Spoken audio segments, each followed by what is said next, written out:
Kapalaran ng Gemini ngayong araw ng April 15, Gemini. Sinasabi po dito na ating tarot card Gemini na kayo daw po ay mag-focus sa future at yung mga nakalipas i-let go. Sinasabi rin po dito na madodoble daw po ang inyong kaperahan, ang inyong kita, makakamit nyo ang inyong po mga pinapangarap. Sinasabi rin po dito na maging aware ka sa mga taong nakakasalamuha dahil hindi lahat na nakangiti sa inyo ay totoo. Meron daw po kayong swerte na paparating na parang masyasya ka na hindi mo inaasahan. Malakas daw ang inyo pong karisma.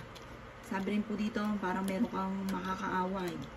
Yan, sabi rin po dito na sa kabila ng mga pagsubok na pinagdadaanan, the victory, makakamit nyo daw po ang inyong pong mga pinapangarap.